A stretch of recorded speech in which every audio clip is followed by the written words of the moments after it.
O programa a seguir contém imagens fortes sobre drogas e violência. Recomenda-se critério ao telespectador.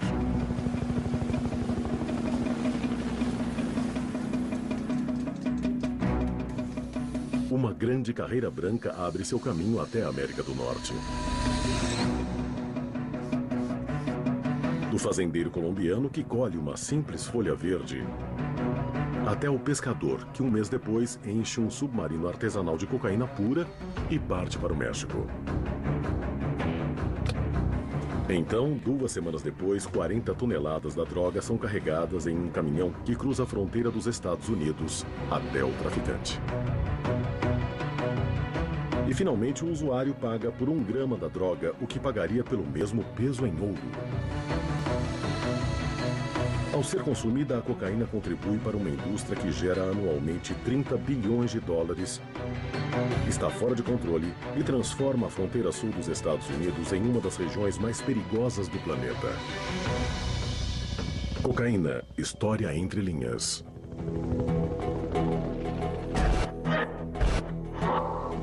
Lados opostos da fronteira.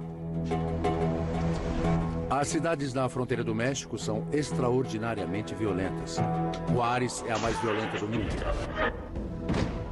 Uma cidade tão próxima da América do Norte e tão perto de El Paso, praticamente nos Estados Unidos, lidera o ranking de homicídios, roubo de carros e muitos sequestros. 35 mil assassinatos em 5 anos. Quantas mortes tivemos nas guerras que estamos travando agora? O problema aqui é imenso, pois analisando a situação, temos 3.200 quilômetros de fronteira. Desses 3.200 quilômetros, pouco mais de 1.800 não sofrem qualquer intervenção das autoridades americanas. O problema da cocaína é muito maior do que se pode imaginar. Se não detivermos o tráfico, se não mantivermos a vigilância aqui, vamos acabar perdendo. E o que está acontecendo no México vai acabar tomando conta deste país. Com 3.200 quilômetros de extensão, a fronteira Estados Unidos-México é o local por onde a maior parte da cocaína entra em solo americano. Os cartéis mexicanos, para os quais sequestro e assassinato são práticas usuais de trabalho, dominam o tráfico. Covas coletivas e corpos esquartejados são fatos cotidianos aqui. E muitos temem que em breve a violência acabe invadindo as ruas dos Estados Unidos.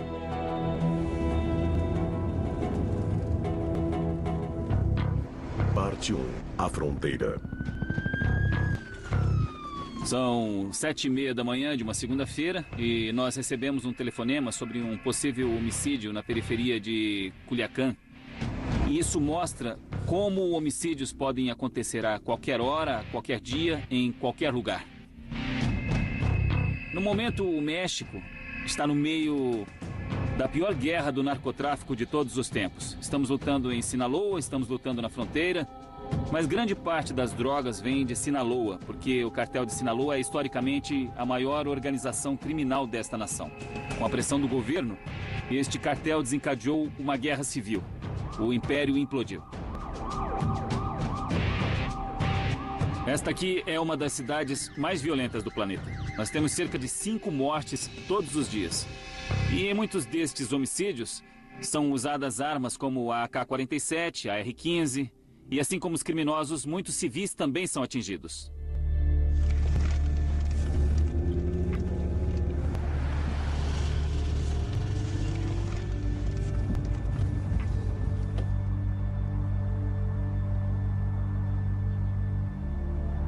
Eu acabei de falar com a polícia e eles disseram ter encontrado o corpo de alguém que aparentemente foi raptado, torturado e executado friamente. Nesta vítima a gente pode ver como suas mãos foram amarradas para trás e sua cabeça coberta. E estes sinais mostram que ele foi sequestrado e mantido vivo antes de ser morto. Ele também tem sinais aparentes de tortura. A vítima foi morta e desovada em lugar público. Isso acontece diariamente, em Sinaloa e em muitas partes do México. O mais difícil é quando os membros da família chegam à cena do crime. Uma mãe chega e diz, meu filho, ou a esposa que chega chorando. Observar seus rostos faz perceber que são vidas humanas, não apenas números. Cada uma das 35 mil pessoas mortas nestes 4 anos por esta guerra do narcotráfico era um ser humano. E o povo está sofrendo porque a guerra continua. Foram mais ou menos 35 mil mortes como esta. A maioria delas desta forma, nos últimos 4 anos. A situação agora está crítica no que se refere a homicídios. É muito fácil cometer um assassinato no México e sair impune. Somente 2% dos homicídios são elucidados e punidos. Hoje, segundo estatísticas do governo mexicano, 71% do território do país são controlados pelo crime organizado e pelos cartéis de drogas.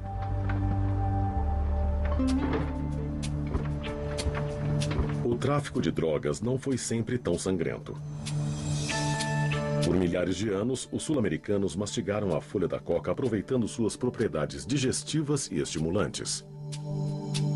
Então, na metade do século XIX, um cientista pesquisando um medicamento milagroso destilou e transformou o princípio ativo da folha da coca em pó, batizando-o de cocaína. A droga foi usada como anestésico e no tratamento de uma variedade de dores. Mas em 1920 a cocaína foi considerada viciante e foi banida universalmente. A cocaína desapareceu até as estrelas do rock e celebridades a ressuscitarem nos anos 70. Imagens de pessoas bonitas cheirando a droga conferiram à cocaína uma aura de glamour. Para suprir a crescente demanda, entraram em cena os novos cartéis colombianos que controlavam a produção e a contrabandeavam para os Estados Unidos. A violência era parte do negócio, pois eles lutavam entre si pelos grandes lucros. A morte do rei colombiano das drogas, Pablo Escobar, levou ao colapso dos cartéis da Colômbia nos anos 90 e tudo mudou. Facções criminosas mexicanas preencheram a vaga. Eles se armaram como um exército paralelo e declararam guerra a qualquer um que tentasse detê-los. Nos anos 80 até a era recente, houve pouca violência em El Paso ou em Juárez. O tráfico de drogas fluía, as pessoas contrabandeavam, mas não havia muito conflito, pois só existia um cartel no comando de Juárez e as pessoas trabalhavam para ele, ganhavam bom dinheiro nesta atividade. Mas em 2008 houve a tentativa da tomada de Plaza Juárez por Chapo Guzmán, do cartel de Sinaloa. Imagine 2 companhias, a Southwest Airlines e a American Airlines. Elas concorrem por mercados específicos. Elas lutam, querem o mercado, querem conseguir o que desejam. É a mesma coisa com os cartéis. O que eles tentam fazer? Eles vão atirar uns nos outros. E em quem quer que entre no caminho para controlar o que eles querem controlar. As taxas de homicídio explodiram de 200 a 300 para milhares. É uma guerra aberta. É uma guerra aberta. Se é uma ameaça aos cidadãos americanos? Sim, por onde eu começo? A guerra do narcotráfico que está ocorrendo no México não é de traficantes contra traficantes. Houve vários incidentes onde as balas voaram para o lado deles, mas há 3 semanas nossa polícia rodoviária foi alvejada por cartéis da droga. Cidadãos americanos estão sendo sequestrados, levados ao México e mortos. Tenho 5 pessoas desaparecidas no meu condado. Eles foram raptados, levados ao México e foram assassinados. Isso está ocorrendo diariamente aqui, da fronteira de Brownsville, Texas, até San Diego, Califórnia. O México está na porta de entrada para os Estados Unidos. Esta violência pode se propagar e é de interesse dos americanos ter um ambiente mais pacífico na fronteira sul. Qualquer coisa que aconteça no México afeta os Estados Unidos. Um colapso no sistema político mexicano seria um desastre para esta nação, mas também criaria grandes problemas de caos na América do Norte. Então, os Estados Unidos precisam desempenhar um papel mais incisivo para abrandar a violência no México. O relacionamento entre as nações é complicado. O México resiste à intervenção norte-americana, pois isto ameaça sua soberania. Os políticos americanos querem se abster de qualquer responsabilidade pelo caos em sua fronteira. Como resultado, há muita conversa sobre o tema, mas pouca ação. Eu andei por aquela fronteira, eu percorri de carro, eu voei por ela, eu dirigi por ela. Acredito que conheço aquela fronteira melhor que ninguém. Você a considera segura? E eu acho que eu posso dizer que ela está tão segura agora quanto sempre Minha esteve. pergunta E eu é... acho que... Aqueles que vivem na fronteira têm uma opinião diferente. Como ela pode ir lá, ficar em frente a milhões de americanos e contar uma mentira dessas? Não passa de uma mentira. Esta fronteira não é segura. Eu aconselho meus cidadãos, principalmente os fazendeiros e rancheiros, a se armarem, não deixarem a sede da fazenda em direção à mata sem levarem uma arma. Não saiam dos campos que vocês aram às 2 ou 3 horas da manhã para ganhar o pão, sem algo para proteger suas filhas. A fronteira é um lugar ermo. Na paisagem figuram apenas alguns ranchos isolados. As famílias aqui incorporam o espírito de autossuficiência dos pioneiros americanos. Estamos cerca de 110 quilômetros a leste de El Paso. Esta é a última fronteira da América do Norte. Depois já é o México. Estão vendo aquela margem ali? Tudo daquele lado da margem é México. Um rio passa entre as margens ali. Aquelas colinas ali, tudo está no México. E é onde tudo começa. É por aqui que a droga entra. É por aqui que o problema começa. Claro que não há uma cerca fronteiriça. Aqui não há policiamento. Você pode cruzar o rio onde quiser. Há épocas em que você nem precisa molhar os tornozelos. Mas a coisa toda não deveria ser desse jeito. A fronteira deveria ser segura. Essas pessoas deveriam se sentir protegidas nesta nação, mas não é o caso. É difícil dormir sem saber o que está por vir, o que está espreitando você. Isso está piorando agora. Um ano atrás, um rancheiro estava checando seu gado, checando a água, e foi ajudar um cara, deitado perto do açude. O cara se virou e matou com um tiro. Não dá nem para pensar em ficar sem arma neste lugar.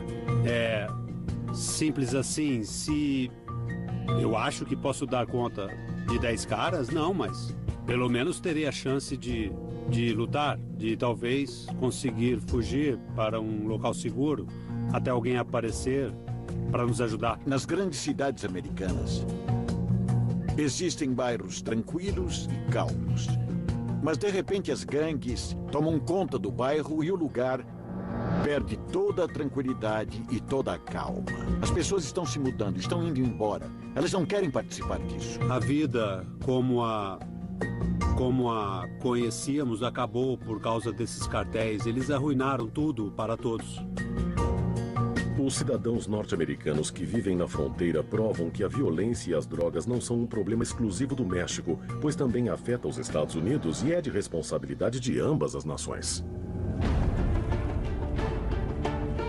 As duas nações acusam uma a outra. Na verdade, há uma espécie de relação simbiótica entre traficantes, entre o tráfico de drogas México-Estados Unidos. A droga chega através do México ou é produzida lá, mas é consumida nos Estados Unidos. Os peritos estimam que cerca de 30 bilhões de dólares saem do bolso dos consumidores americanos todo ano direto para os cartéis mexicanos. É muito dinheiro. E eles vão continuar a lutar por esse dinheiro enquanto...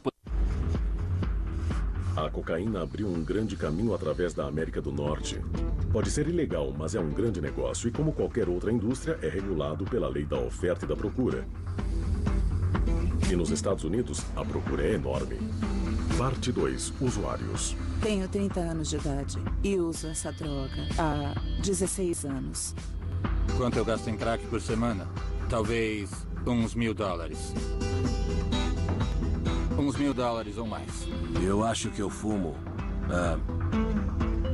de 100 a $200 por dia. Acho que na minha vida inteira cheirei o equivalente a $500 mil em cocaína. É muito dinheiro, mas se gostam de você, você acaba não comprando. Outras pessoas compram pra você. Muitas vezes as garotas não precisam comprar coca. A cocaína está em todas as classes da sociedade norte-americana, dos ricos aos pobres e todos entre eles. Segundo um estudo recente da Casa Branca, quase 40 milhões de norte-americanos já experimentaram a droga, alguns aos 12 anos de idade. Eu estava com 15 anos e tinha um amigo mais velho, de 23. Ele era incrível, pois ele tinha um apartamento que ficava em cima de uma loja de bebidas. Ele conhecia todos os traficantes. Basicamente, ele levava um monte de adolescentes para o apartamento dele. Ele dava trouxinhas de coca, de heroína, preparava as carreiras e mostrava pra gente como fazer. Eu tinha 21 anos, quando fui apresentado a cocaína por alguém que nos deu a droga como gorjeta, em um casamento. E eu não sabia o que era aquilo, não sabia nem como prepará-la. A cocaína apareceu na minha vida quando eu tinha 18 anos. Eu trabalhava como acompanhante e stripper. E isso é parte da vida de uma stripper. A história é a seguinte. Eu comecei a usar cocaína para parar de usar a heroína. E agora eu uso as duas.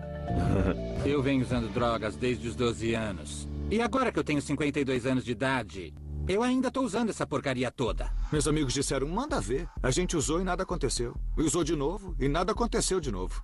As primeiras vezes que usei a droga, pensei, ok, eu não tô sentindo nada, não sei o que tantas pessoas falam, isso é uma merda. Então percebi que precisava cheirar mais de uma carreira para realmente sentir os efeitos.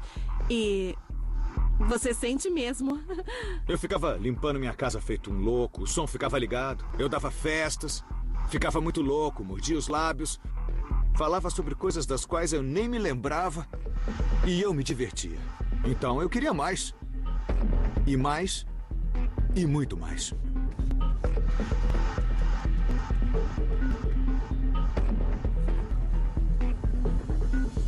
Eu tenho uma mesa de jantar de vidro escuro. E é bem legal por causa do contraste das cores, entendeu?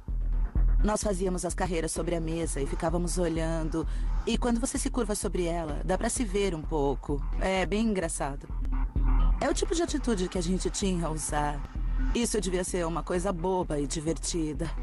São 3 as principais formas de consumir cocaína. A mais comum é inalar ou cheirar a droga. Para cheirar a coca, você pode fazer um monte ou uma carreira. Você pode pegar uma chave de carro, enfiar a chave na trouxinha e dar uma cheirada. Você pode formar carreiras finas com a droga. É isso que eu faço, é o que a maioria das pessoas faz. Pega a trouxa de coca, joga um pouco sobre a mesa, faz as carreiras, pega uma nota de $1 e lá vem ela pra dentro. Às vezes é difícil manter toda a cocaína no nariz, e então você pensa, ok, eu tô quase lá, então... E ela desce pela garganta. Você cheira e aí leva uns 2 ou 3 minutos até o efeito bater. E aí você fica num humor ótimo. Você se sente bonita, sente que está no topo do mundo, fica mais ousada, faz coisas que normalmente não faria. Aí você tá na boate e depois de cheirar muita coca boa e uma música de balada começa, então são 3 minutos e meio de pura curtição. E isso não é legal? A droga é polêmica há séculos. Sigmund Freud achava que era a cura para tudo, incluindo malária, histerismo, flatulência, dores de cabeça, depressão e alcoolismo. Freud também usava a cocaína como estimulante sexual. Em uma carta, Freud aconselhou a noiva a não resistir a ele, dizendo: quem você acha que é mais forte? Uma garota delicada?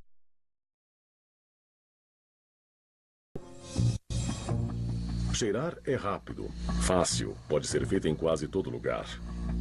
Mas por levar tempo até atingir a corrente sanguínea, o efeito é abrandado.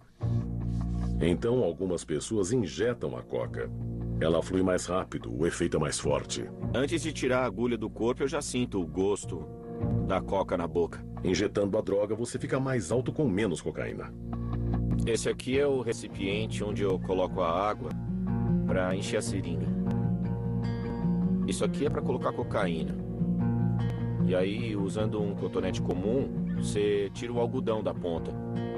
O algodão é para tirar todas as impurezas misturadas na droga. Eu acho que de 30% até 40% é o máximo que dá para tirar de impurezas. Injetar cocaína não é uma prática utilizada pela maioria, mas é popular para alguns personagens da ficção.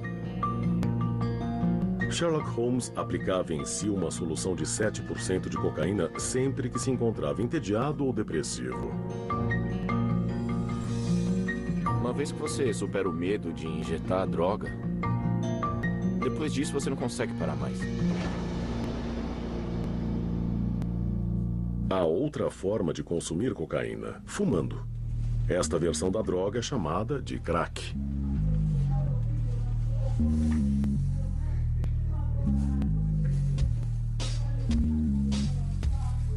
Você puxa bem devagar. Então segura a fumaça e depois a expele.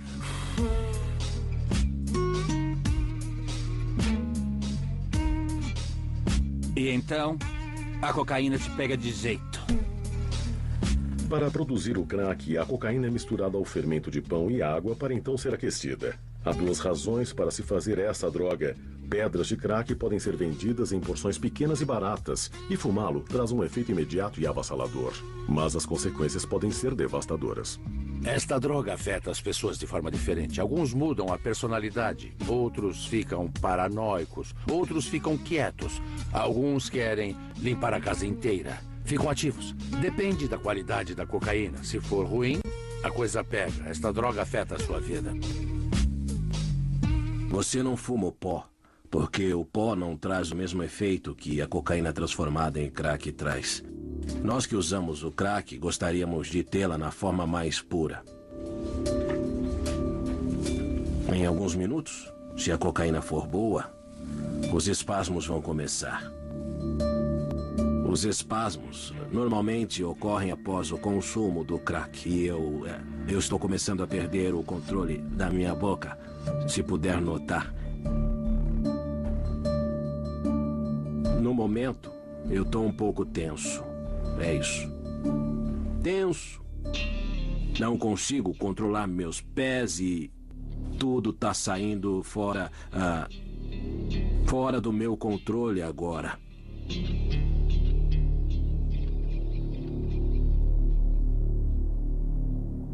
Você ouviu? Você ouviu isso? Tem alguém andando aqui.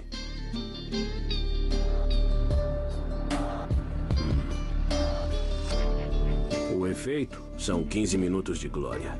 Depois eu preciso fazer tudo de novo. Tudo igual, do mesmo jeito. O uso prolongado transforma você em um sem-teto. As pessoas deixam de confiar em você. A maior parte do tempo, você fica lá fora. Sozinho. A cocaína é ilegal nos Estados Unidos há quase um século, mas isto não significa que seja difícil de ser achada. Os usuários sempre sabem onde procurar. Para todas as cidades que eu fui, eu sempre encontrei a droga. Toda vez que eu quis. Vira na próxima esquerda, por favor. É só você achar um barzinho no centro da cidade e então perguntar para alguém. Dá pra conseguir com garçons, com seguranças, dá pra conseguir com um manobrista, com a moça da chapelaria. Quanto é que ela ganha por noite? Uns $50 no máximo? Chega a isso? E se você sai de férias, as pessoas que trabalham no resort conseguem. Levam as drogas até o seu quarto. E aí, vai querer êxtase ou outra coisa? Por que você acha que eu uso drogas? E o que você tem? É mais fácil conseguir coca do que maconha. Eu só preciso dar um telefonema e eles trazem na hora pra mim. A coca tá em todo lugar. Pessoas influentes e poderosas usam cocaína. Médicos, advogados, contadores, membros da igreja, estudantes. Todo mundo usa cocaína. Alguns gostam de Pepsi e café. Outros gostam de cocaína. Ela o mantém ativo o dia todo. Somos normais. Levamos nossos filhos para a escola, trabalhamos, cozinhamos quando chegamos em casa. Podemos ficar altos o dia todo no trabalho, na reunião de pais na escola, em casa com as crianças, sem ninguém sequer notar. Eu já andei com policiais que consomem cocaína. Já vi donas de casa que usam avental, cozinham e têm filhos cheirando carreiras. E eu garanto que isso não é tão estranho ou raro quanto todo mundo imagina. Isso não é mesmo. Muita gente usa. Há uma fina linha branca ao longo da fronteira entre México e Estados Unidos. O tráfico e a distribuição da cocaína movimentam $30 bilhões por ano. Tanto dinheiro significa que muitos correrão o risco de serem presos ou até morrer por este negócio. Parte 3. Traficantes. Se você quer comprar drogas, as duas maneiras mais fáceis de conseguir é ir ao gueto e falar com alguns membros da gangue e eles vão te vender algumas drogas. Ou você pode ligar para mim ou para os meus amigos que a gente vai entregar para você. Geralmente as pessoas que me chamam são de classe média, jovens bem-sucedidos. Eles não têm coragem de sair e comprar drogas na rua. O engraçado é que eles sempre acham que a gente vai acabar roubando eles. Mas o fato é que eles me dão toda a grana que eles têm cada vez que eu vou pra casa deles. Então, por que eu precisaria roubá-los? Eu vendo tudo, menos crack e heroína. Não dá pra entregar crack como se entrega cocaína. Pra conseguir crack, você precisa ir pra periferia, falar com alguém chamado Flaco ou Ice Dog, alguma coisa assim. E com certeza ele vai gritar com você.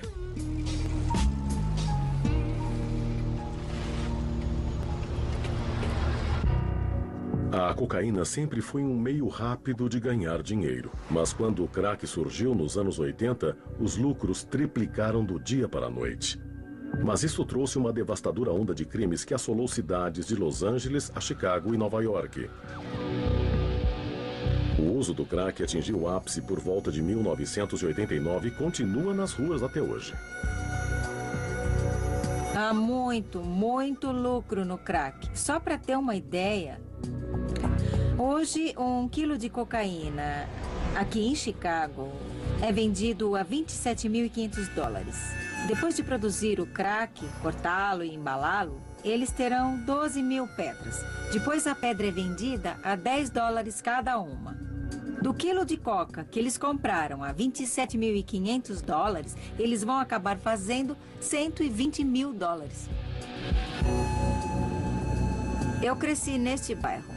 Então, muitas pessoas que frequentaram a escola comigo, eu tive que prender por estarem envolvidas com o crack. Geralmente, quando você procura crack, encontram em cidades do interior. Miami, Los Angeles, Chicago, Nova York, sempre em bairros pobres. Por $10, você fica louco. Eles dizem que é inacreditável. É onde você encontra a maior parte dessa droga, mas o crack não discrimina. É só ter coragem para fumá-lo. E se fumá-lo, o vício é mais do que imediato. O crack não respeita classes sociais. O primeiro nome do alvo é desconhecido e o sobrenome também. Ele atende pelo apelido de Reno. O alvo geralmente sai de casa entre... O crack é um grande problema em Chicago e nos subúrbios. Prisões são feitas o tempo todo, mas os policiais mal conseguem dar conta. A polícia de Country Club Hills recebeu uma denúncia recente sobre um traficante de crack operando em uma casa do bairro. Eles estão se preparando para invadir. Estão prontos? Se eles tentarem correr para o banheiro, alguém precisa invadir o banheiro. Se um deles correr para lá, vamos invadir o banheiro imediatamente. Repita, qual a sua tarefa? Eu pego o ariete e arrombo a segunda porta. Gus, qual é a sua tarefa? Entrar. Sua tarefa? Invadir para surpreender. Todos prontos? Todo mundo aqui. Ok, peguem o equipamento. Tudo bem. Já pegaram? Já. Ok. Para que a missão seja bem sucedida, os policiais precisam agir rápido. Eles precisam invadir a casa antes que o suspeito tenha tempo para reagir, seja destruindo as drogas ou pegando uma arma. Qualquer atraso pode ter consequências fatais. Estoura a fechadura, depressa! Polícia, mandado de busca, pro chão! Vamos lá, abaixem-se! Abaixem-se! Mãos pra trás! Porta vamos, vamos! Mãos pra trás! Polícia, mandado de busca! A casa tem porão? Não tem ninguém! Tem um porão aqui? Aqui também não! Porão, vamos! Vamos! Eu sei que alguém me dedurou. Isso não acontece assim. Entendeu o que eu digo, cara? Isso não acontece assim. Eu sei que alguém me dedurou. Porão limpo! Não tem ninguém aqui! Tá tudo limpo. Aqui também não! Tudo limpo. Você tem direito de ficar calado. Tudo que disser poderá ser usado contra você. Na verdade, eu tinha uma operação tranquila. Não era como nos anos 80 ou 90, em que tinha que ficar na esquina. Isso era antes, quando os celulares eram grandes e caros. Então precisávamos ficar na esquina. Eu não preciso fazer isso agora. Então, se você for comprar drogas comigo... Se for comprar drogas comigo, é assim, cara. Você liga no meu celular. E me fala o que quer. Aí me encontra no quarteirão. Você liga enquanto estiver chegando no bairro. Eu já tô fora antes mesmo de você ligar, entendeu? Eu fico andando por aí. Olha, cara, eu tenho 1,97 m, então você vai me ver. Entendeu? Aí eu fico andando até te ver. Aí eu entro no carro. Não passa de mão em mão. Eu entro dentro do carro. Você me larga no próximo quarteirão. Assim eu posso ver quando você vai embora. Eu não sei o que você vai fazer quando partir, mas eu posso vê-lo seguindo pelo quarteirão. E também posso ver se não tem polícia vindo desse lado. É o mais tranquilo possível. Muitos se esquecem de que a cocaína um dia já foi legal e amplamente utilizada. No final do século XIX, um químico italiano fez um vinho popular de cocaína chamado Mariani, que foi apreciado pela Rainha Vitória e pelo Papa. Então, próximo ao início do século XX, um farmacêutico da Geórgia, John Pemberton, criou uma bebida não alcoólica de cocaína que se tornaria a bebida mais popular do mundo, Coca-Cola. Mas a cocaína não estava presente só em bebidas. Ela vinha em comprimidos e até cigarros. O Congresso proibiu a droga em 1914 e tornou ilegal sua venda e distribuição. Hoje, se você for pego vendendo cocaína ou crack, irá para a prisão. Acabou. Pra mim chega de vender crack, maluco. Não dá nem pra fazer isso. Eu nem posso... Tem muito dedo duro por aí. Pra eu acabar como? A polícia de Chicago realiza anualmente mais de 40 mil prisões por drogas, mas o ritmo das vendas nunca parece diminuir. É uma coisa constante. Todos os dias a polícia cumpre mandados de busca por drogas. Em algum lugar de Chicago e subúrbios.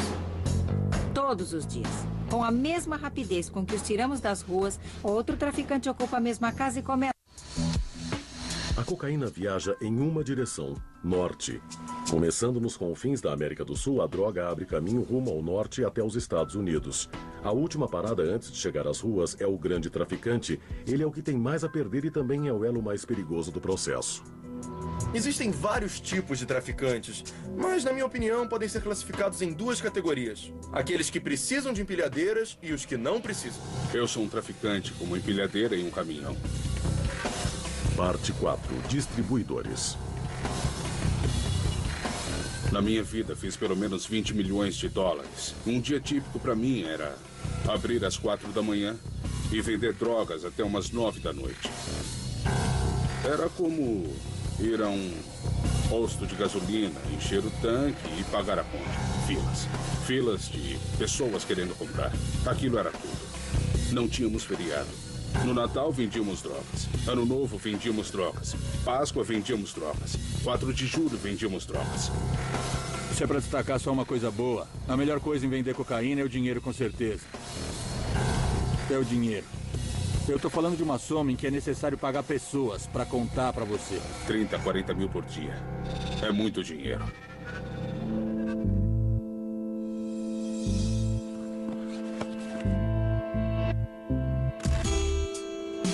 Eu cresci em um complexo de casas, onde a cocaína era muito presente. Estava por todo lugar. Os caras mais velhos tinham as coisas boas. Eles tinham carros, tinham roupas, tinham as mulheres. Um garoto vivendo em um complexo de casas está destinado a querer isso. Todo mundo estava no esquema. Tudo que eles faziam era jogar os dados. No meio de uma jogada e outra, as pessoas vinham, compravam e partiam. Eu cresci vendo isso. Aí um dia um cara me disse: quer ganhar uma boa grana? Um dos meus rapazes foi preso. Eu já sabia como tudo funcionava. Eu sabia que era um compromisso, onde aquilo podia me levar. Então eu disse: é claro, e nem pensei 2 vezes. Eu observei, ouvi os caras mais velhos e aprendi que precisava ser um traficante bem-sucedido. Não é diferente de aprender na escola. Você aprende nas ruas, e o que você aprende nas ruas é como um curso, como montar a distribuição, como ganhar dinheiro. O negócio é com certeza competitivo. Então, para conquistar o seu espaço, distribua cocaína pura. Consiga uma cocaína de boa qualidade e vá visitar uma ilha em algum lugar. Vá para Colômbia, vá para Miami, South Beach, Nova York, tanto faz. Distribui seu produto lá e em 2 semanas eles vão te esperar para conseguir o que na cabeça deles é a coca de melhor qualidade que tem ali. Seu nome e seu produto serão aprovados. Uma vez que a clientela está estabelecida, seu nome será consolidado, pois você provou que tem a melhor coca que existe. A maneira de ganhar dinheiro vendendo drogas é simples. Construa uma clientela fiel vendendo o produto puro. Depois, com o tempo, multiplique os lucros diluindo a droga. Acabei de colocar farinha. A coca de hoje nas ruas tem somente 15% de cocaína na mistura. Uma grama se transforma em 2, 2 se transforma em 4. E antes que você perceba, eu vou estar te vendendo um monte de lixo, mas você já vai estar viciado na minha droga.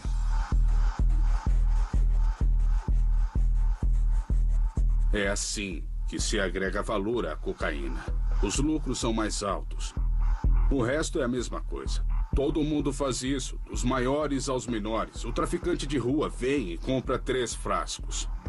Então ele vai abrir os frascos, diluir a droga e colocá-la de volta nos frascos. Ele a vende por $60, fica com 30 e ainda tem mais $30 para comprar mais coca. Por isso, diluir a coca é tão importante. Um grande traficante pode arrecadar $40 mil por dia. Mas esta vida não é fácil. O risco de ser preso é uma constante. Por isso, todos os envolvidos no negócio da cocaína trabalham para manter suas identidades em segredo.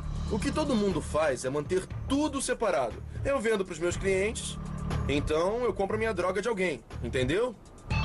Eu não sei de onde esse cara consegue a droga dele. Os meus clientes também não sabem de onde eu consigo a minha. É mais ou menos como a Al-Qaeda funciona. É como uma venda em rede.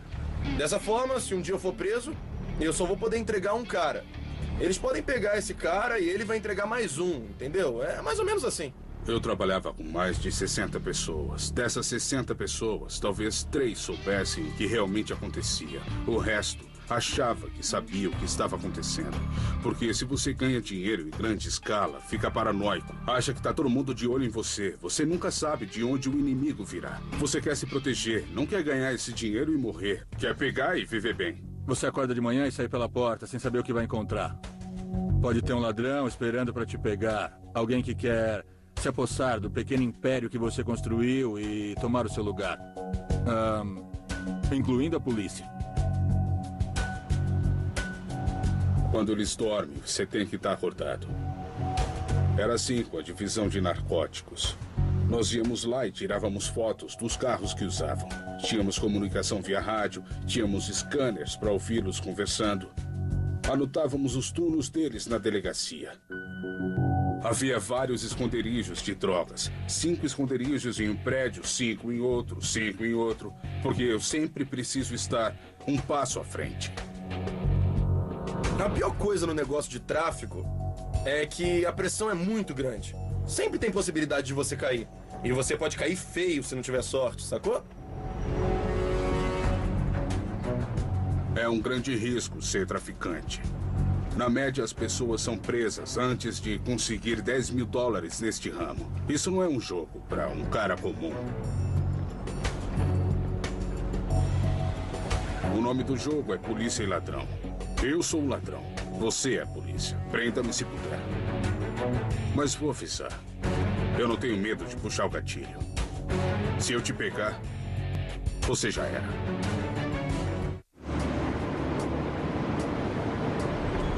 A cocaína traça seu caminho pelas ruas dos Estados Unidos, mas sua rota mais difícil é trilhada antes mesmo que ela chegue aqui. O processo para contrabandeá-la através da fronteira reflete uma história de inovação e determinação. Parte 5. Contrabandistas. Os contrabandistas são de vários tamanhos e formas. Podem ser jovens, pode ser uma senhora idosa. Não há um tipo específico. Ocasionalmente pegamos contrabandistas que estão com a família toda junto e, às vezes, a família é inocente, não sabe de nada. Mas, às vezes, todos estão envolvidos. O volume de tráfego nos pontos de checagem torna o nosso trabalho muito mais difícil. Este ponto, em particular, opera 24 horas por dia. E o volume diário é de aproximadamente 7.500 a 8.000 carros. E 6.500 a 7.000 pedestres. Em média, 112 mil pedestres e 205 mil veículos cruzam a fronteira do México para os Estados Unidos a cada dia. É fisicamente impossível examinar todos, mas qualquer um deles pode estar portando cocaína. Todo mundo pensa que eu sou empresário. Eles não têm ideia de que eu faço contrabando de drogas. Nem ideia. Você tem que ser um camaleão. Tem que enganar tudo e todo mundo o tempo inteiro. Esse é o meu trabalho. Eu vou dar uma ideia. Seu patrão liga e diz: Jake, temos 105 ou 125 quilos de coca que tem que ser entregues. Onde? Vamos supor, Illinois. Tá legal. Eles não querem saber como eu vou chegar lá. Eles não estão nem aí. Eles só querem que eu chegue lá. Eu vou ser responsável por isso. Eu arranjo os motoristas, arranjo os carros, arranjo o que for necessário. Leilões de carros, nosso melhor amigo. Imagina um lugar chamado Bowling Green, no Kentucky, lar do Corvette. Todos os anos eles promovem um encontro de Corvettes, vai gente do mundo inteiro. Antes disso, eu compro 5 Corvettes da seguradora e os carrego com drogas. Os 3 carros. O carro da frente é o Pace Car. Ele mantém a velocidade e tudo mais em ordem. O outro carro é o do contrabando. Ele anda no meio. Os carros do meio estão carregados. Nós atravessamos o país. Já fomos até parados pela patrulha rodoviária. Quando a gente está nesse ramo, tudo que você faz gera uma ideia. Essencialmente, o principal meio de contrabando são carros e caminhonetes que transportam grandes quantidades de cocaína através da fronteira e do país. Estas máquinas elaboradas estão entre os veículos mais customizados da estrada. Este veículo do cartel foi apreendido indo do México a Chicago, carregado de drogas. Abrindo aqui atrás, isto parece o porta-malas normal de uma minivan, mas, na verdade, é um compartimento oculto com capacidade para até 50 quilos de cocaína. Há uma dobra no carpete bem aqui. Não é normal haver uma dobra de um lado até o outro desse jeito. Se olharmos nesse lado da van, verão que o carpete encaixa perfeitamente na lateral. No outro lado, o carpete está para fora. Se olharmos embaixo da van, há uma caixa construída debaixo do porta-malas que vai além, muito além do step. O step está cerca de 15 centímetros mais baixo do que deveria. Para um policial treinado, é um indicador de que há um compartimento oculto no veículo. Os compartimentos secretos precisam de 2 dispositivos para serem operados. Os cartéis fazem de propósito, pois não querem que os compartimentos sejam abertos acidentalmente por outros criminosos e menos ainda pela polícia. Este veículo precisa estar funcionando e desembaçador traseiro ligado. Então, há 2 botões ocultos na área de carga. Os botões secretos deste carro estão escondidos debaixo do carpete para que não sejam detectados pelos policiais. Se pressionarmos um botão, a porta do compartimento oculto se abre. Há uma área de carga que se estende por 1,20 m embaixo do assoalho do porta-malas. Dentro do veículo, quando abordado, havia 50 quilos de cocaína. 50 quilos de coca dá mais de 100 libras de droga. É mais ou menos a quantidade que preencheria uma lata de lixo comum. Eu já ganhei muito dinheiro fazendo isso. E já perdi muito dinheiro. Em 4 meses, perdi $256 mil no cassino. Isso foi num cassino. E eu era VIP em muitos cassinos. Antes do 11 de setembro, eu costumava usar os aeroportos. Era tão simples, tão ridículo. Tínhamos roupas adaptadas. Fazíamos isso quando o tempo era curto. Já cheguei a levar 5 quilos de uma vez, de avião. Mas isso foi nos bons e velhos tempos. Os bons e velhos tempos. Mas como dizem, nada dura para sempre. Tem uns que ainda usam aviões, mas na maioria das vezes é um trabalho interno. O contrabando através de aviões ficou mais difícil depois do 11 de setembro, mas ainda é feito. O suborno aos oficiais da segurança torna isso possível. As pessoas que carregam a droga são chamadas de mulas. Elas são apenas uma engrenagem da máquina que opera em ambos os lados da lei. Eu já trouxe muita coca. Já estive em meio a muita coca e conheci alguns traficantes. Conheci melhor alguns deles e um dia me perguntaram se eu queria viajar para eles e trazer algumas drogas. E eu disse que sim. Uma pessoa me conseguiu o passaporte e agendou a viagem. Nós fomos a Amsterdã em 4 ou 5 garotas, direto para um hotel. Ficamos lá cerca de 5 dias. Nós saímos, compramos alguns sapatos, fizemos compras e voltamos ao hotel. Não tínhamos permissão para deixar a área do hotel. Eles pegaram os sapatos e os levaram para uma oficina, onde foram abertos, preenchidos com droga e selados novamente. Os sapatos pareciam nunca terem sido tocados, como se tivessem acabado de sair da caixa. Depois foram embalados e trazidos por nós de avião aos Estados Unidos. Pegamos táxis separados e uma pessoa nos recebeu em um lugar. Fomos ao depósito de drogas. Eles pesaram a droga para se assegurar de que ninguém estava drogado, de que ninguém havia roubado um pouco para uso pessoal. Recebemos a outra metade do nosso dinheiro e fomos cuidar de nossas vidas e esperar um novo telefonema, avisando quando iríamos de novo. É um negócio muito bem estruturado. A polícia na fronteira, a alfândega, guardas no aeroporto, todos são pagos. Até os detetives da narcóticos nos Estados Unidos. Eu realmente acredito que todo mundo tem um preço. Na economia de hoje, isso tá pior. Sabem como eles têm agentes na patrulha da fronteira? Antes tinha uns 2 ou 3 na folha de pagamento. E dizíamos a eles: vamos mandar para vocês um carro preto, uma caminhonete preta, seja lá o que for. As pessoas não percebem que é um engodo. Eles pegam o que eles sabem. Geralmente, quando eles pegam algo maior, um caminhão com 2 toneladas de coca ou coisa assim, é porque alguém não pagou. O governo norte-americano apreende quantidades diferentes de cocaína de ano para ano. Em 2005, eles pegaram 58 toneladas. Em 2009, o volume caiu para menos de 20. Os traficantes alegam que parte da droga foi entregue deliberadamente. Às vezes mandamos um cara passar pela alfândega sabendo que o veículo vai ser apreendido. O cara não sabe disso, cai numa cilada.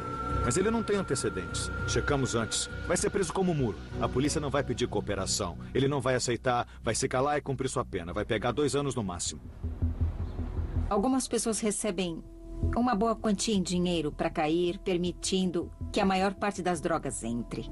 Os traficantes pagam os advogados. Você será preso e uma fiança será estabelecida. Eles o tirarão de lá, pagarão 25 mil por um advogado e talvez pegue umas 150 horas de serviços comunitários. Ele mostra lealdade e recebe em lealdade. Ele vai ter um emprego eterno, contanto que eu esteja no jogo. Tudo se resume a dinheiro. Você é muito bem pago. E isso é o que o mantém no ramo. Os traficantes pagam aos seus empregados grandes somas em dinheiro para garantir a lealdade. A ameaça de morte garante o silêncio, mas nem sempre. Se as pessoas perdem a vida, perdem. Todos os dias, todos os dias. Mas não perdem a vida porque perderam o carregamento. A maioria perde a vida porque fala demais. É isso que está errado na sociedade atual. Não existe mais lealdade no jogo. É por isso que você vê o que está acontecendo na fronteira. Antes era assim: minha família respeita a sua, você cuida da sua área, eu cuido da minha. Minha família vê você ganhando mais dinheiro do que eu, minha família vai tentar impedir isso. É assim que é hoje.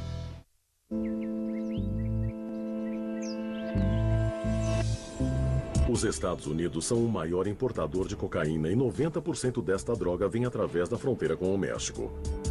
Com 30 bilhões de dólares em jogo, não é surpresa que os cartéis do narcotráfico façam qualquer coisa para proteger seus interesses. O que choca é a crueldade de seus atos. Desde 2007, eles cometeram mais de 22 mil homicídios. Parte 6. México. Eu vou levar vocês até o cemitério Jardines del Humaya, um cemitério em Culiacán, onde muitos dos grandes capos estão enterrados, assim como muitos de seus soldados e tenentes.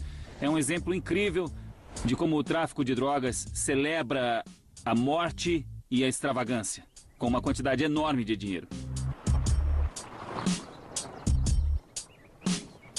Estes são alguns dos mais extravagantes e incríveis túmulos que você encontrará no planeta. Alguns têm 2 andares, ar-condicionado, alguns têm até mármore italiano. Eles contrataram os melhores pintores, arquitetos para projetá-los. É uma indústria. Os estilos extravagantes que há nos túmulos têm até um nome próprio: narcoquitetura. Em alguns lugares, nós vemos modelos de aviões mostrando seus pilotos. E eles tiravam cocaína da Colômbia. Às vezes, um lugar onde há uma pequena tumba perto de um enorme e extravagante túmulo. Eles gastaram 250 mil dólares em mármore italiano. E isso mostra o sucesso. Se você é um jovem nessa comunidade e pensa: o que eu vou fazer para viver? O salário mínimo é de 5 dólares por dia. Você imagina uma vida sempre apertada, nunca tendo grana suficiente, mas eles preferiram ser ricos, ter glória, ter mulheres. Todas estas coisas extravagantes por um tempo. E quando morreram, estas enormes tumbas foram erigidas para mostrar que eles viveram e conquistaram alguma coisa.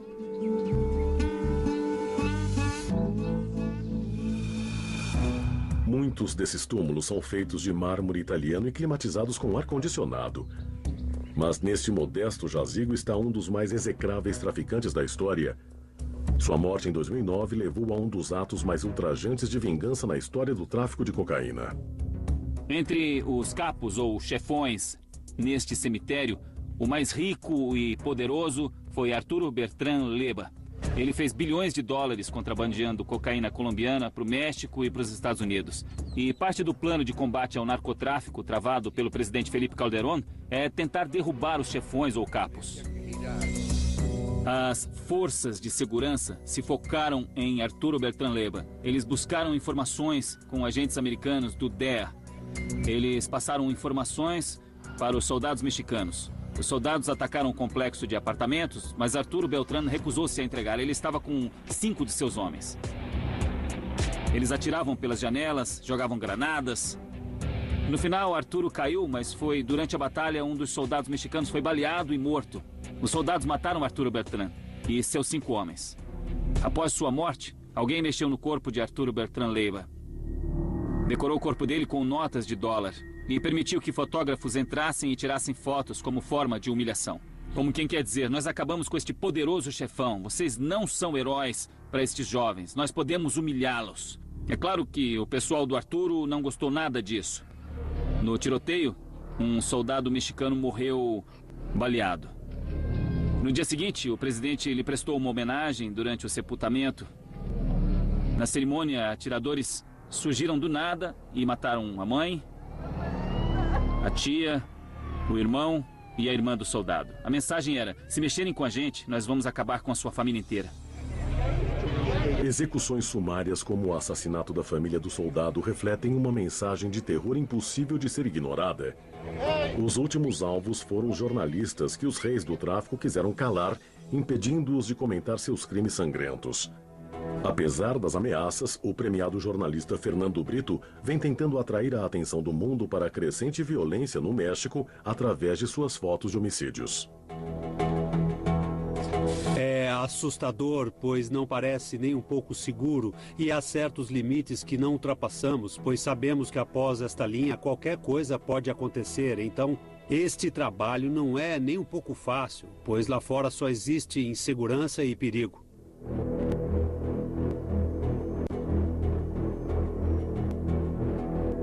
Existem muitas coisas acontecendo aqui. Não é um jogo. Nós tentamos não interferir no negócio do tráfico, mas se coisas acontecem, são notícias e nós temos de publicar. A violência está presente em todo o México. Há muitas mortes ocorrendo e não queremos esquecer, ninguém deve esquecer isto. É uma situação social, por isso eu tento documentá-la. Há 2 razões principais para o aumento da brutalidade. À medida que os chefões do tráfico caem, são substituídos por gangsters mais jovens e impiedosos, muitos treinados como assassinos. Isso, associado à tomada das rotas de abastecimento pelo governo, intensificou a competição entre cartéis por novas rotas e aumentou os confrontos armados. O tráfico de drogas e a violência andam lado a lado. Um não existe sem o outro. É um negócio violento. É um negócio de morte. É um negócio que visa somente dinheiro. Custe o que custar. Esta guerra se intensificou no México. Agora chegamos a um nível de morte, massacres e armamento muito além de qualquer coisa que já vimos. Uma das razões é que, à medida que os capos, os chefes do tráfico, são mortos, geralmente são os assassinos que tomam seus lugares. Os traficantes fazem negócio para vender as drogas. Para alguns assassinos, o negócio é matar, promover massacres. E eles usam as drogas para conseguir isto. Então, de certa forma, há uma diferença entre a luta pelo tráfico de cocaína, o tráfico de drogas, e a guerra no México financiada pelos cartéis, entre outros. Eles começaram a cortar cabeças em 2006. Então vimos um aumento na prática da decapitação. Então em 2007 nós vimos os cartéis começarem a fazer os vídeos snuff.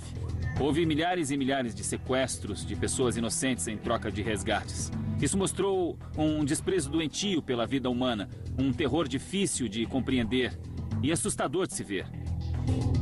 Agora temos o dinheiro das drogas, o dinheiro da coca, vindo para o México e financiando uma pequena guerra civil, financiando grupos paramilitares. A situação chegou a um ponto crítico. Os legisladores do mundo deveriam olhar para cá e tentar aprender alguma coisa com isso. A situação no México está se tornando mundialmente famosa. Os cidadãos norte-americanos que vivem na fronteira culpam o governo mexicano pela incapacidade de controlar a situação. Mas sem os milhões de norte-americanos que pagam pela cocaína, os cartéis e os problemas que eles causam não existiriam. A proibição da cocaína inflou massivamente o preço do produto no mercado. 1 quilo desta droga custa cerca de $2.000 na Colômbia, mas chega a $30.000 nos Estados Unidos. Comprando no mercado e vale cerca de $100.000 nas ruas. Um negócio em que alguém compra algo por $2.000, vende por $30.000 ou por $100.000 a rede de distribuição. É um negócio muito lucrativo e grande parte deste negócio pertence aos mexicanos. Costumava ser dos colombianos. Com a ajuda dos norte-americanos e de algumas leis, os colombianos foram gradualmente afastados e se tornaram apenas produtores que fornecem a droga para os cartéis mexicanos. Agora o grande negócio de comprar a $2.000 e vender a $100.000 pertence aos mexicanos.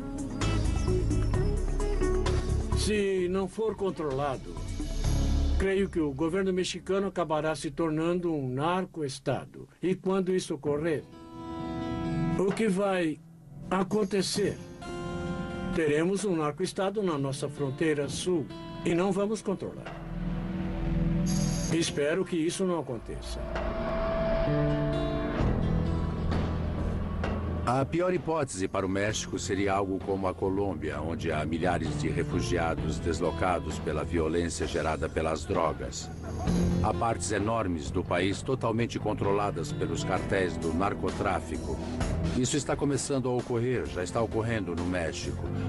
Há também um sistema político que realmente não consegue controlar o território nacional, pois boa parte dele é controlado por guerrilheiros e por cartéis de drogas.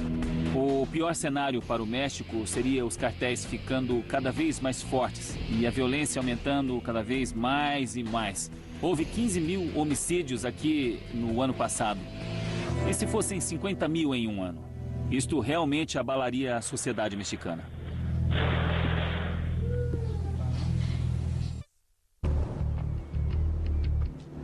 A cocaína representa um negócio de $30 bilhões por ano nos Estados Unidos. É um jogo perigoso e letal que ceifa a vida de milhares de pessoas anualmente.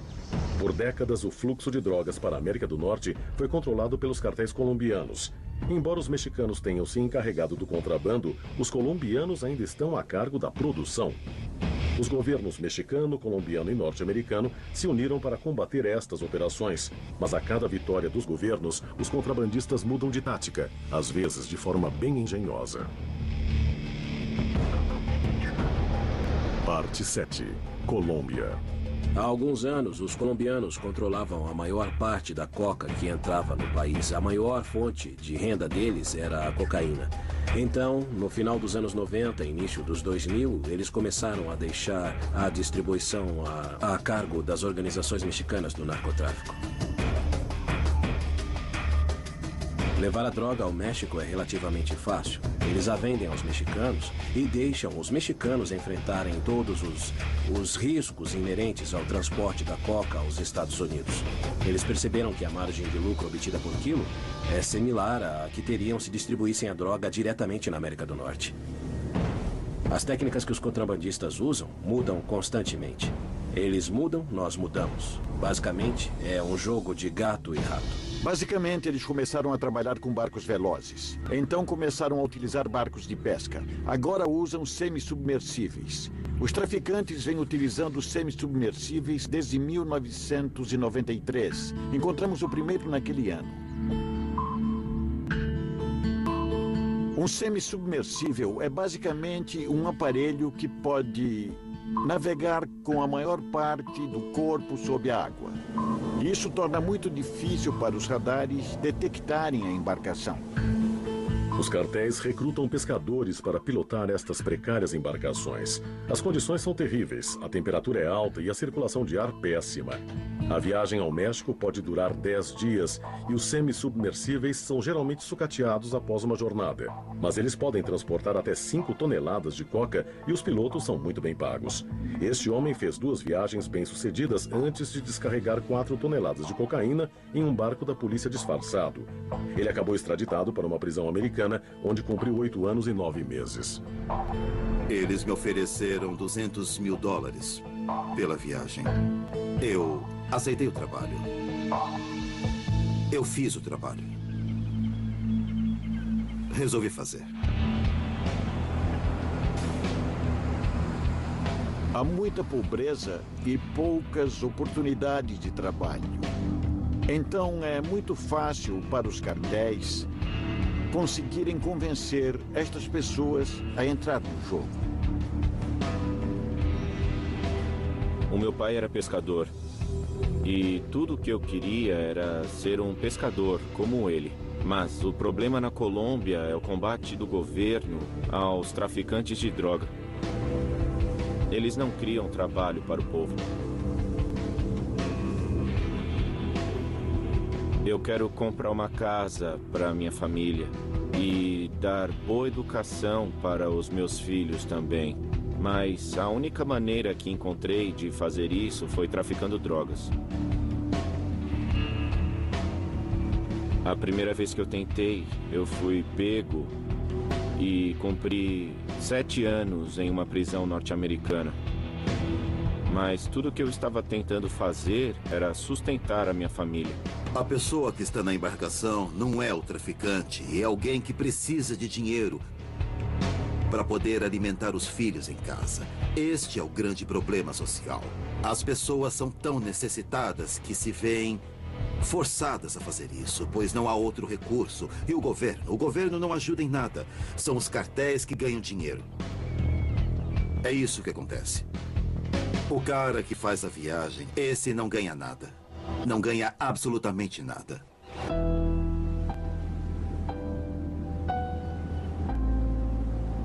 Minha primeira viagem em um semi-submersível foi por necessidade. Eu fiz essa viagem porque eu precisava de tratamento médico para minha esposa, que sofria de epilepsia. Ela estava muito doente. Foi uma jornada de 12 dias em que não se via nada, absolutamente nada. Eu era guiado pelo GPS. As condições de ventilação eram péssimas. E eu comi muito mal. Eu fiz uma viagem de 2.400 quilômetros da Guatemala até o México, onde um barco pesqueiro de atum norte-americano pegou a carga de 3 toneladas de cocaína. Deste ponto em diante, ficamos à mercê da vontade dessas pessoas, à disposição do que quiseram fazer com a gente. O primeiro semi-submersível foi capturado nas águas da Costa Rica em 2006. Ele foi chamado de Pé Grande, devido a rumores de que os semi-submersíveis já eram utilizados há anos e ninguém jamais havia visto um. A guarda costeira começou a ver uma média de 10 por mês. Então, os cartéis foram ainda mais fundo. O que aconteceu é que, com o tempo, a tecnologia evoluiu e os traficantes estão utilizando métodos mais sofisticados, equipamentos mais modernos, todos os tipos de coisa. Os semi-submersíveis foram concebidos para evitar a detectação dos radares da barreira eletrônica que os Estados Unidos criaram. Anos atrás, os norte-americanos aprenderam a detectar o fenômeno radar acústico. Os traficantes começaram a pensar numa forma de mudar a tecnologia e fizeram submarinos. Os submarinos oferecem vantagens significativas em relação aos semi-submersíveis. Eles podem transportar mais carga, são muito mais difíceis de se detectar e podem durar várias viagens. Poucos foram encontrados. Ninguém sabe quantos existem. Bom, este ano encontramos o primeiro submersível autopropelido na costa da Colômbia. Até então só havíamos capturado semi-submersíveis. É um grande passo tecnológico.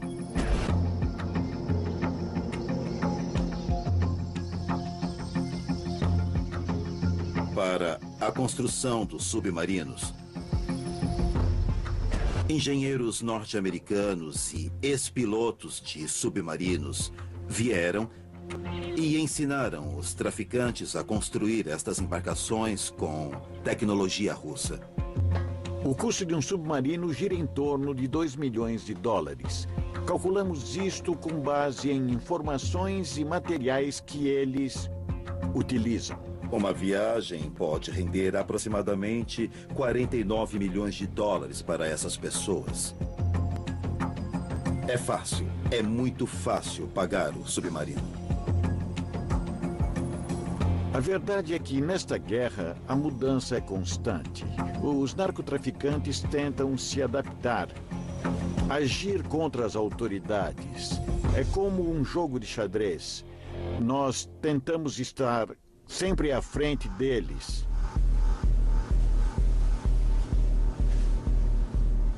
Podemos esperar talvez máquinas controladas remotamente que possam ser operadas de outra embarcação.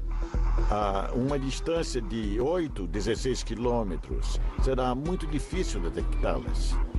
A tecnologia é conhecida e está sendo usada agora. Não em embarcações controladas remotamente, mas em aviões. Eles estão usando aviões com tecnologia GPS de dupla frequência que podem transportar 2, 3, 5 quilos no máximo. E há outra pessoa no lado norte-americano da fronteira com um GPS e um controle remoto. Eles se comunicam um com o outro. A pessoa do outro lado pega o sinal e pilota o avião. Isto é o que eles vêm fazendo na fronteira México e Estados Unidos. A tecnologia é conhecida. É muito conhecida. Eu diria que é um jogo de gato e rato. É isso que é. A história da cocaína é a história das Américas. Os Estados Unidos são o maior mercado para esta droga. O México controla o contrabando para os Estados Unidos. Os colombianos a fornecem para o México, mas tudo começa no Peru, onde a cocaína nasceu. Parte 8. Peru. Esta é a coca. A aparência é inocente, uma folha verde. Mas é a partir dela que a cocaína é refinada e trazida via submarino através das Américas do Sul e Central até os Estados Unidos, onde oficiais corruptos são pagos para ajudar no contrabando. Lá, a droga acirra a violência entre gangues de rua que lucram com sua distribuição. É aqui que a história começa. ¡La parte de 57! ¡Viva el Perú! ¡Viva el Perú, carajo! Neste momento, estamos numa região conhecida como VRAE. Esta é a região central de floresta na Cordilheira dos Andes. Os militares construíram uma maquete da região que mostra todas as bases do Sendero Luminoso, um dos grupos narcoterroristas mais eficientes desta região.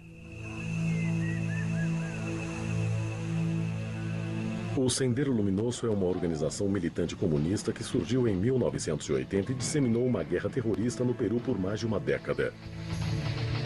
O governo acabou capturando seus líderes e dispersando suas forças. Mas a facção ressurgiu em 2003. Desde então, os ataques à polícia e aos civis continuam. Mas desta vez, eles parecem mais interessados em colher os frutos da venda da cocaína do que em derrubar o governo.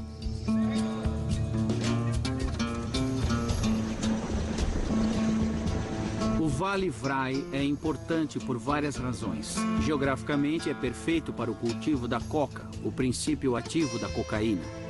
É também um ambiente austero, muito fácil para o Sendero Luminoso se esconder nas montanhas, nos vales e criar as fortalezas de onde defendem as plantações e a vida que levam. A principal missão aqui é combater o narcoterrorismo. Isto inclui detectar, identificar e erradicar aqueles que cultivam a coca, a transformam em droga ilegal e a exportam. Este é o Forte Pichari, a linha de frente na luta peruana contra os produtores de cocaína. O forte é o lar de 300 soldados cujas unidades de comando patrulham a selva ao redor em busca de laboratórios de cocaína. Ontem à noite recebemos a informação de que há alguns laboratórios de refino ao sul daqui. Nós vamos pegar o helicóptero e, em conjunto com as unidades de comando em terra, sobrevoaremos um dos laboratórios, onde eles processam a coca in natura e a transformam em cocaína. A coca vem sendo usada há séculos nesta região, por suas propriedades medicinais, curativas, em rituais espirituais. Também é usada comercialmente como aditivo para comida, doces, balas, muitas finalidades.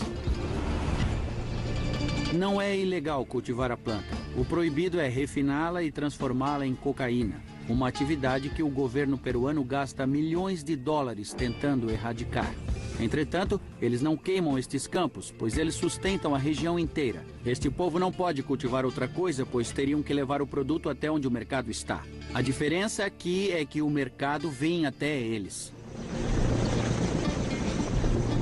O helicóptero faz a patrulha. A aterrissagem é o instante em que os soldados ficam mais vulneráveis e é neste momento que o Sendeiro Luminoso costuma atacar com armas pesadas.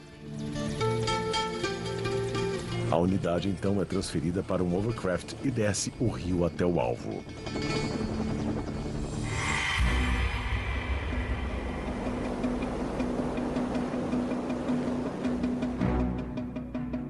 Nas duas margens do rio, na região Vrai, há plantações de coca. Podemos ver áreas na plantação onde a coca foi colhida para ser levada aos laboratórios, processada com agentes químicos e transformada em cocaína para venda.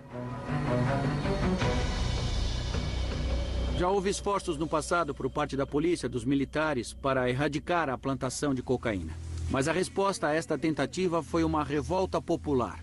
Os militares estão fazendo o melhor que podem para equilibrar a balança do que é ilegal, do que é legal e do que impede que as pessoas que vivem nesta região morram de fome. Uma vez no destino, a unidade age rápido. A tensão permanece alta até que a área esteja devidamente segura.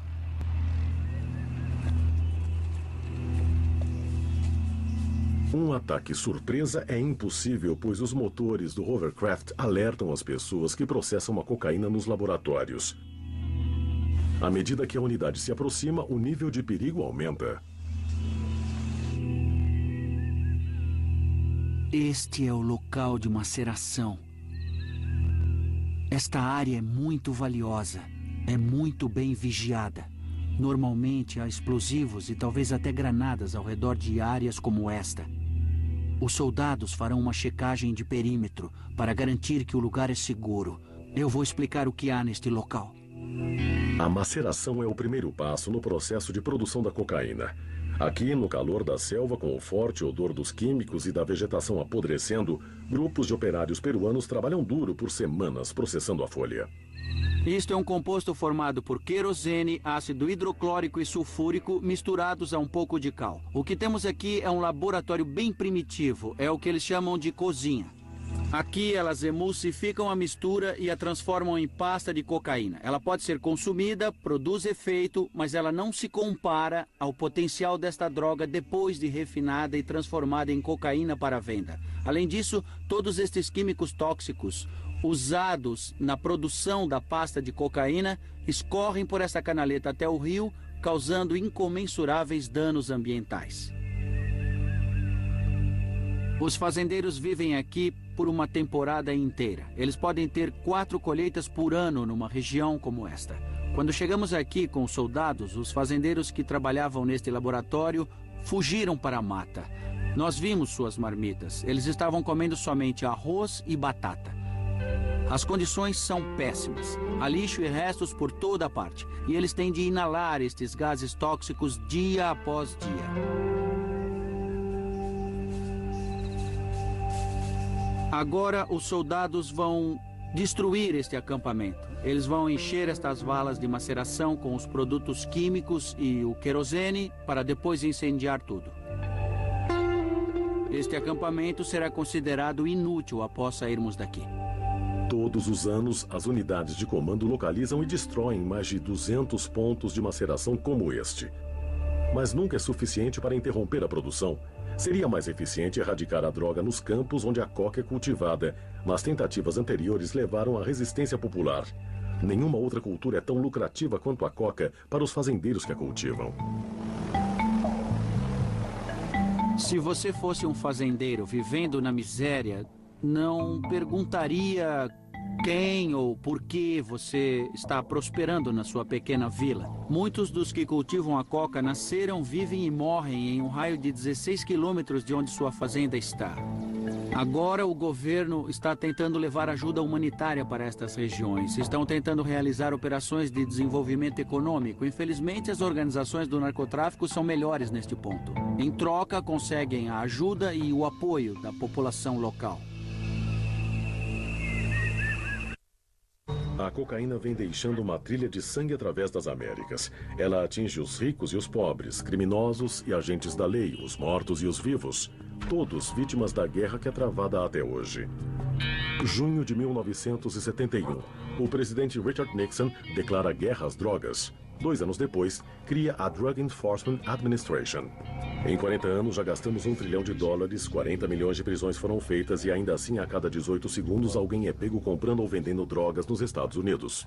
Senhoras e senhores, eu gostaria de resumir para vocês a reunião que acabei de ter com os partidos e líderes.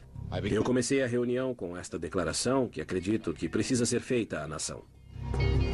O inimigo público número 1 dos Estados Unidos é o uso de drogas. Para combater e derrotar este inimigo, é necessário criar uma nova ofensiva. Eu pedi ao Congresso para providenciar a autoridade legislativa e os fundos para financiar este tipo de ofensiva. Esta será uma luta mundial, mas para termos uma força bem-sucedida, precisamos de mais dinheiro. Consequentemente, peço ao Congresso $155 milhões em novas verbas. Caso o dinheiro seja liberado, e eu deixo claro para os líderes que, se não for o suficiente, que se nós pudermos usar mais investimentos serão feitos. Parte 9. A guerra às drogas. Eu tenho um nervo pinçado no meu braço. É uma paralisia, segundo o médico. É um pequeno entorpecimento. Eu posso ter atingido uma veia do jeito errado ou lesionado um nervo ou algo assim. Eu não sei, mas eu já me acostumei com isso.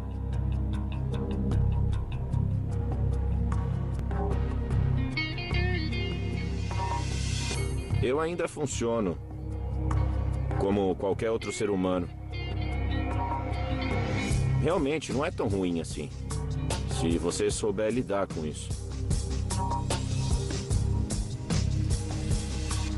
Eu adoro cocaína. Eu realmente sou uma garota de balada. Eu sempre serei, eu sempre fui. Isso nunca vai mudar em mim. Isso sempre vai fazer parte da minha vida. Não importa quantas guerras sejam travadas, não importa quantas prisões sejam feitas, as pessoas continuarão a se drogar. Enquanto isso ocorrer, a violência no México e ao redor do mundo vai continuar.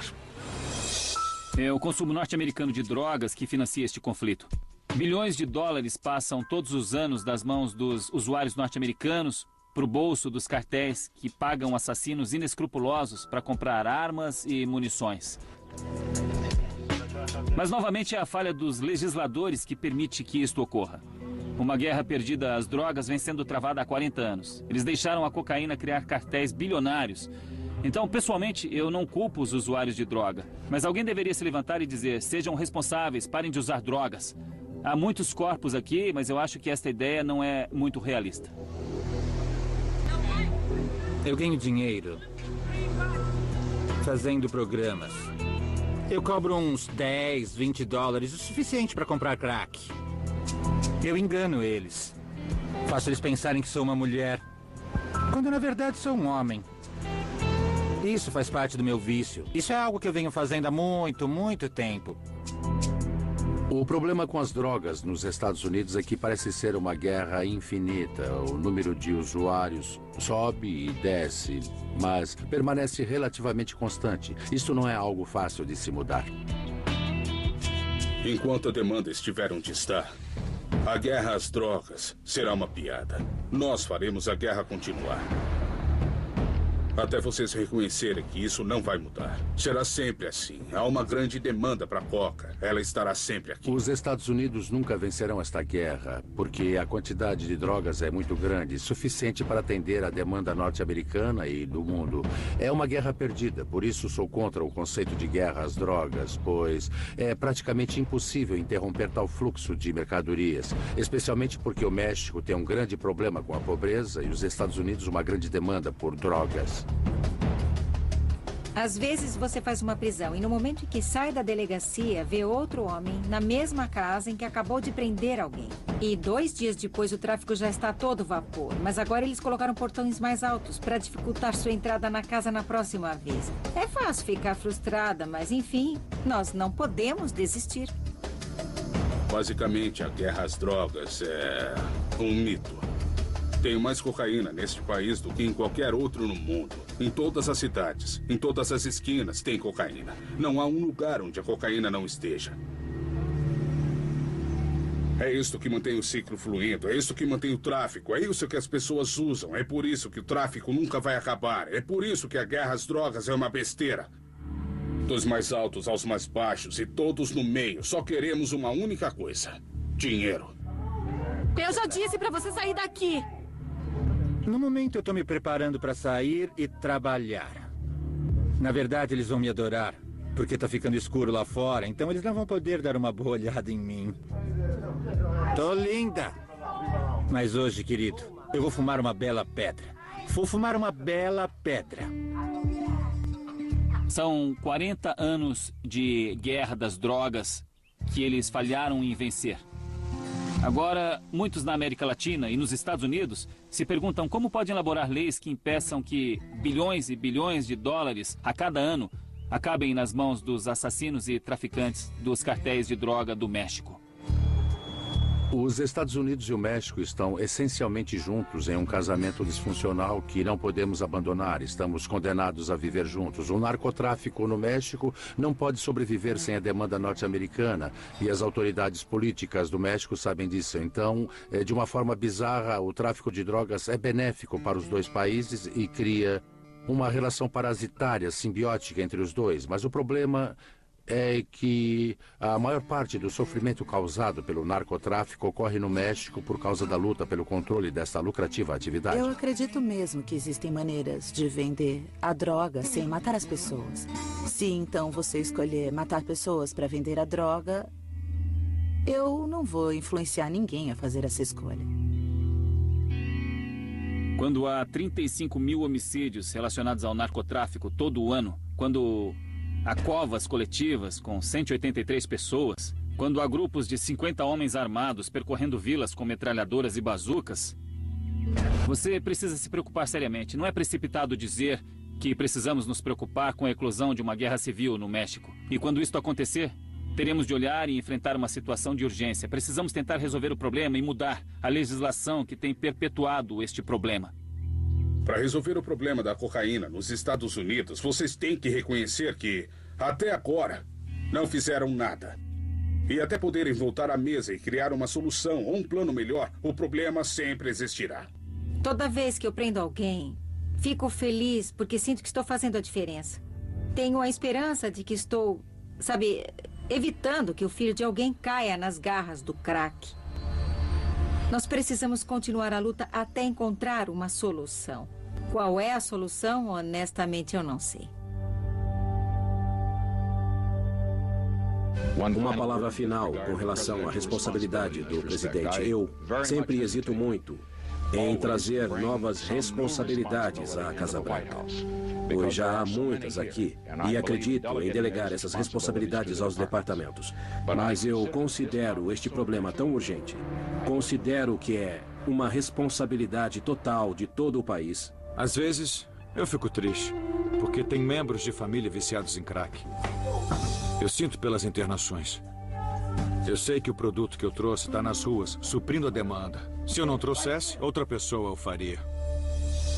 Com certeza a cocaína é uma coisa positiva. Pra mim, a despeito do meu braço. Porque o meu braço vai ficar bom. E tudo vai voltar ao normal em breve. E aí eu vou poder continuar a fazer o que me faz feliz. Aquele é um cliente ou não? Eu tô louca pra comprar uma pedra. Tá, meu bem! Temos não só a responsabilidade, mas a autoridade para ver se nossa força é uma arma eficiente e coordenada. Que é que nos torna humanos. Eu poderia dizer que acredito que o futuro pode ser melhor do que o passado. Que o mundo está sujeito a mudanças e que nós podemos afetar essas mudanças.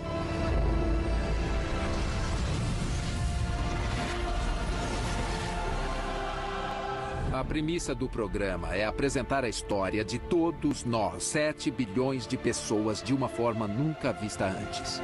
É a história de como chegamos onde estamos hoje. Se analisarmos a humanidade como uma espécie e o fato de que 99,999% de todas as espécies se extinguem, nós não deveríamos sobreviver. E, ao longo do caminho, a humanidade encontrou diversos obstáculos incríveis. Essa é a história do maior azarão de todos. Na série vamos ver uma grande variedade de pessoas e o que une todas elas são as mudanças que enfrentaram. Às vezes são pessoas famosas, outras vezes são pessoas más, que mudaram o mundo de forma inesperada. Queremos dar um exemplo disso. Mas muitas vezes nos focamos nas pessoas que mudaram a história e das quais nunca ouvimos falar. São aqueles momentos e eventos inesperados que deram início a grandes mudanças históricas. Uma decisão muito importante que nós tomamos no início foi garantir que toda a história que contamos tivesse um impacto sobre quem somos hoje. Costumamos pensar que história e ciência são temas muito distintos. Mas o que vemos aqui é que estão entrelaçados de uma forma surpreendente. É o que estamos apresentando aqui. A ciência dentro da história. Apresentamos a meteorologia, as ciências naturais, a geologia, a física, a biologia, a química. Porque tudo isso tem um papel extremamente impactante. Sem entender tudo isso, temos uma visão muito limitada de como os seres humanos evoluíram e se tornaram quem são. Ao aceitarmos que as forças do universo tiveram um papel maior, a história se torna mais emocionante. Um dos segredos para envolver as pessoas nesse tipo de série é contar histórias e criar personagens com quem possa se identificar. Se nos encararmos como uma espécie que, na verdade, não deveria ter sobrevivido, começamos a perceber que quase fomos extintos várias vezes, que em muitos lugares poderíamos não ter sobrevivido. E vendo o amplo leque que a série apresenta, vemos a aventura incrível que criamos. É o tipo de série que dá vida à história, que nos envolve e nos faz mergulhar em muito drama e grandes superações. Isso torna a narrativa empolgante e a história mais comovente.